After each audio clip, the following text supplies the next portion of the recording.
quando houve a apresentação de alteração do Estatuto do IBGE no ano passado, então a gente se dedicou a discutir esse assunto, né? E tinha a questão da mudança do conselho técnico por um conselho superior, e a gente, uma das questões era: você não pode criar um conselho superior de gestão se ela não consta na lei do IBGE. Para isso acontecer, você tem que mudar a lei. Então, aí a gente foi olhar as legislações. O que tem ocorrido na última década é uma revisão do marco legal para a produção de informações estatísticas em vários países, principalmente na Europa. O Uruguai também fez, o México também fez. A ideia dessa alteração é no sentido de também incorporar à legislação os princípios fundamentais das estatísticas oficiais, né? Então, temos que nos preparar para esse debate, né? A gente não sabe se concorda ou se discorda, mas, assim, isso tem que ser visto no sentido do trabalhador se preparar para o debate que vai se colocar, né? Então, aqui a gente vai apresentar Portugal e México, mas lá no comitê a gente estudou outros países, né? A gente realmente escolheu, no caso, Portugal, porque ele fez uma revisão, inclusive, das metodologias de captação de dados, que é muito interessante, e, no caso do México, especialmente, porque tem geografia e estatística junto, que é o nosso caso, né? Então, Portugal... Bom, o arcabouço legal que vocês estão vendo é de 2008, a lei e as regulamentações, todas elas disponíveis na internet. O sistema estatístico de Portugal é composto por um conselho superior, pelo INE, pelo Banco de Portugal, pela Produção Regional de Estatísticas e outras entidades produtoras, né? Então, o que a gente pode dizer aqui, de um modo geral, é que o Conselho Superior de Estatística em Portugal, ele tem caráter deliberativo. Isso é que é importante colocar. Outra questão com relação a esse conselho é que ele principalmente garante a participação da sociedade civil organizada e de outros órgãos do governo, de maneira sistemática. E ele tem caráter deliberativo. Então, o conselho é presidido pelo ministro e, no caso, o secretário... Oi, gente. O secretário é do INE, nesse conselho deliberativo. Isso aqui que a gente queria realmente, assim, focar com cuidado, que é a composição desse conselho, né? Então, na composição desse conselho, além daqueles entes que nós já falamos, né, regional, Banco de Portugal, né, as estatísticas regionais, as entidades produtoras de estatísticas oficiais. No caso do Brasil, por exemplo, a gente tem o MEC, né, pelo INEP, o Banco Central é produtor das estatísticas do setor financeiro, então, tem outras entidades que também, do governo federal, que produzem estatísticas, que inclusive são utilizadas pelo próprio IBGE, especialmente no sistema de contas nacionais. Aqui é a participação dos ministérios, né? Então, nesse caso aqui, não há, aqui é um máximo de 5, né? Dos ministérios considerados utilizadores das estatísticas oficiais.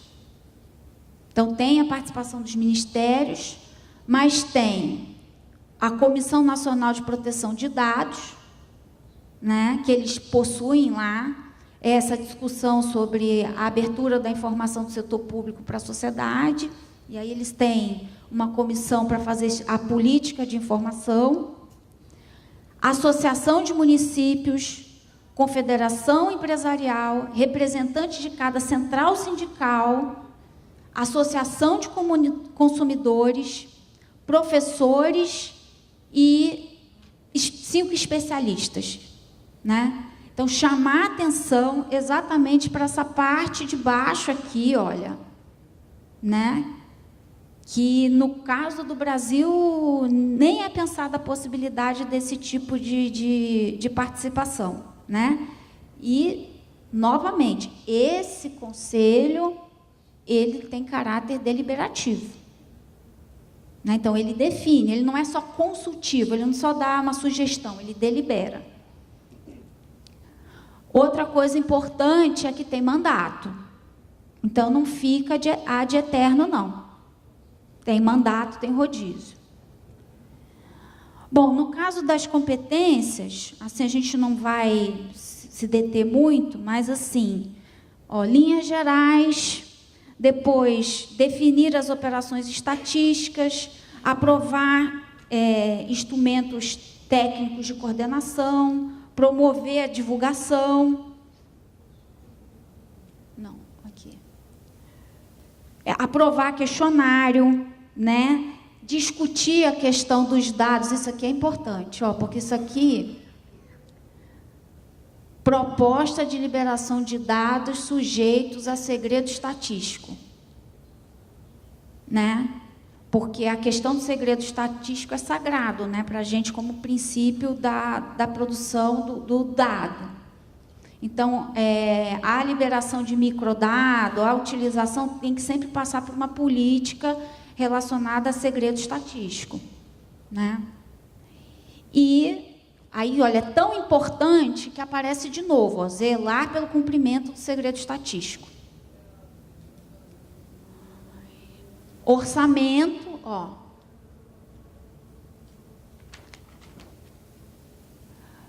Discute orçamento, definições, metodologias, conceitos, pronunciar sobre propostas em geral, né, para produção e difusão, e definir estatísticas associadas à prestação de serviço público, quer dizer, discutir quais são as estatísticas necessárias para execução, avaliação e diagnóstico de política pública. Por último, né, aqui uma coisa que a gente tem que discutir, o IBGE pode fazer isso, que é definir multas e sanções no caso de recusa ou de dados inverídicos, né? A gente está bem parado nessa discussão, né? Existe a Procuradoria diz assim, olha, é só o IBGE regulamentar isso internamente, sair da tal da UFIR, que não existe mais e tal, mas puxar essa responsabilidade para o IBGE, talvez o Conselho Diretor avaliou que não tem condições e a principal argumento do Conselho Diretor é a questão de recursos humanos para implementar esse tipo de estrutura de aplicação de multa. E a dificuldade no caso de aplicação de multa para domicílio, né? O cara não te recebe, como é que você vai multar o sujeito? Bom, essa é Agora, que não está aqui é que Portugal também tem conselhos técnicos por temáticas. Então, você tem pesquisas econômicas, tem um conselho técnico. No caso das pesquisas econômicas, que mudaram completamente sua metodologia de captação de dados, eles agora, as pesquisas anuais são todas via registro administrativo, toda pela Receita Federal de Portugal, é só imposto de renda, né? Esse conselho é composto por 5 ou 6 ministérios, né? Um deles, o Ministério da Fazenda. Então, há discussões permanentes com esses ministérios a respeito desse tipo de estatística. No caso de pesquisas domiciliares, que aí existe o levantamento de dado primário, esses conselhos podem ser compostos por membros da sociedade civil organizada. México. O México, a gente analisou a lei, e aí ele tem já um sistema, na lei, mais complexo, ele tem 3 instâncias, e nesse caso aqui, de forma diferente de Portugal, esse conselho superior aqui, ele é consultivo, ele não é deliberativo. Essa é a grande diferença entre México, além da geografia, essa é a grande diferença entre México e Portugal, né? Então, você tem os subsistemas e o INE. Aqui, aquele lugar que a gente dá aquela parada, né? Então, você tem o Conselho Consultivo Nacional, aqui embaixo os subsistemas, e abaixo dos subsistemas você tem comitês executivos e comitês técnicos e grupos de trabalho. A última vez que eu tive assim, notícias mais detalhadas a respeito do México, comitê técnico, o México tinha 40. 40 comitês técnicos, né? Bom, e a função aqui do INER, que é um ponto dos princípios fundamentais da estatística oficial, é de que os institutos de estatística têm um papel coordenador do sistema estatístico. Isso está posto lá pela ONU. Então, aqui, ó, norma, coordenação, comunicação, né? Então, por exemplo, discutir com outras entidades a divulgação de dados oficiais. Por exemplo, a Receita Federal começou, há uns anos atrás, a divulgar dado. Ele tem, nesse caso, que cumprir segredo, né? Ele tem que cumprir todos aqueles requisitos relacionados. Apesar de ser a Receita Federal, ela, uma vez sendo estatística oficial, ela teria que cumprir toda essa questão relacionada à produção de estatística oficial e, principalmente, dialogar com o IBGE a respeito disso, né? O problema é que a Receita Federal no Brasil acha que é um ente superior, né? Está flutuando lá em cima, não dialoga com ninguém, né? A gente tem muita dificuldade de dialogar com a Receita Federal, completamente diferente do INCRA, né? Que foi colocado aqui na questão das populações originárias, né? Então existem entidades que você tem mais facilidade de discussão e outras assim que o debate é quase impossível. Já, por exemplo, com o Banco Central, que também é uma instituição importante, o diálogo tem sido permanente, de longa data, inclusive a conta financeira hoje é feita de maneira conjunta, né? Aqui, aquela parte, olha só, tem representante de cada Secretaria de Estado, que seriam os ministérios, Poder Judiciário, Câmara dos Deputados, Senado, 5 representantes de entidades federativas, aqui seria, no nosso caso, um representante do Norte, outro do Nordeste, um do Banco do México, Instituto Federal de Telecomunicações e um secretário técnico. Esse é o conselho. Então, nesse caso aqui, a participação da sociedade civil organizada, ela vai se dar em outra esfera, não nesse conselho consultivo, mas nos conselhos executivos e técnicos. Tem mandato também, né? Os membros eleitos também têm mandato. E aqui é a competência desse conselho. Então, planejamento estratégico, discutir temas e novos indicadores, propor a melhoria de novas recomendações, né, de como você recomenda a produção de estatística e geografia para o resto da sociedade. Aqui. Segredo estatístico de novo, isso aí é extremamente importante, né? opinar sobre os textos normativos, né?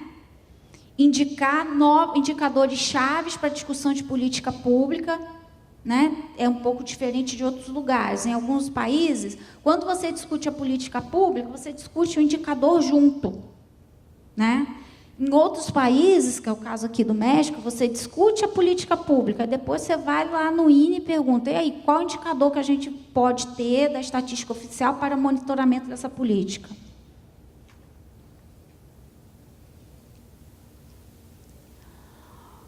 Bom, aqui o próprio INE, é importante dizer aqui, órgão público com autonomia técnica e de gestão. Isso aqui é outro princípio da estatística oficial, que é a autonomia técnica dos institutos de estatística, né?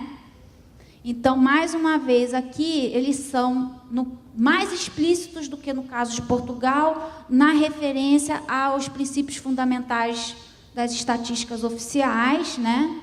Que é aqui, ó, coordenar. Aí vem o programa de trabalho deles, né? Censo, contas nacionais, índices de preço, embora eles façam também outros tipos de pesquisa, mas, no caso, essas pesquisas aqui, porque a gente, por exemplo, tem concorrente no caso de produção de índice de preço. Ninguém vai concorrer com a gente com censo, mas no caso de índice de preço, que é mais facinho, você tem concorrente, né? Então, os caras metem o índice de preço, ó, como função na lei. Está na lei que ele é responsável pelo índice de preço. Aqui, ó, acessibilidade, transparência, objetividade, independência com relação às informações de interesse nacional, todas essas questões são princípios fundamentais das estatísticas oficiais, né? E as questões relacionadas às questões técnicas, né? Adequação conceitual, homogeneidade, comparabilidade e a questão do padrão internacional, que é também buscar a comparação entre países, né? Então, aqui embaixo, eu nem consegui resumir isso aqui, porque é a adoção de métodos e normas técnicas de captação de dados, objeto de registro, em coordenação com as autoridades com competência de administrar cadastros de pessoas físicas ou jurídicas, registros administrativos públicos e padrões e demais registros. Então, a gente faz o censo para quê? Além de contar, até a questão. Uma vez feito o censo, ele é cadastro para a PNAD. Você faz a amostra da PNAD em cima do censo. As pesquisas econômicas, a gente fazia o censo econômico. Os Estados Unidos fazem censo econômico até hoje, né? E esse censo é que vai ser base, vai ser a referência de população para a tirada de amostragem anual das pesquisas, né? Então, é absolutamente mais barato para nós termos acesso aos registros administrativos para que a gente possa fazer pesquisas por amostragem ou tirar diretamente desses registros administrativos informações estatísticas, né? Essa discussão é internacional de como você pode fazer isso, né? E no nosso caso, a lei garante que a gente tenha acesso a qualquer registro administrativo, mas esse acesso passa pela burocracia de cada órgão. Então, cada órgão você tem que ter... Aí, se muda a gestão, você tem que fazer novo esforço de aproximação, de rever acordos que muitas vezes nem são oficiais. Você consegue um acordo meio de boca, mas você não consegue institucionalizar esses acordos. E, no caso de estatística, você tem o tempo dela, né? Você tem que fazer a estatística no tempo, você tem que divulgar com calendário.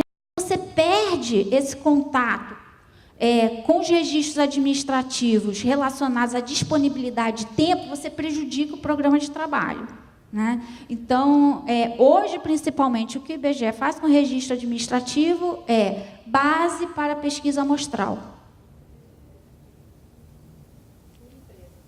Por empresa. Não só por empresa, porque aquele cadastro da gente tem administração pública e entidades sem fins lucrativos. Aí a gente tem a publicação do cadastro, tem aquelas de sem fins lucrativos também, que a gente faz com base nessa informação, né? As pesquisas domiciliares todas saem do censo, né?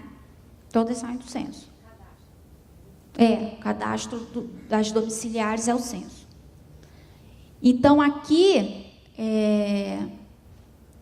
de novo, uma coisa que a gente tem, aqui é o conselho diretor deles, né? Tem mandato e tem rotatividade. Isso é absolutamente importante, a questão do mandato. Além do mandato, você tem critérios de escolha dos membros especificados em lei. Você não pode escolher qualquer um. Então, por exemplo, de acordo com essas regras do México, se elas estivessem no Brasil, vigindo aqui, o Paulo Rabelo jamais seria presidente do IBGE. Né? Porque o que acontece? É essa parte aqui, ó. Não podem desempenhar nenhum outro emprego, cargo ou função, com exceção de atividade docente, científica, cultural ou beneficente não remunerada. Jamais poderia ser entre...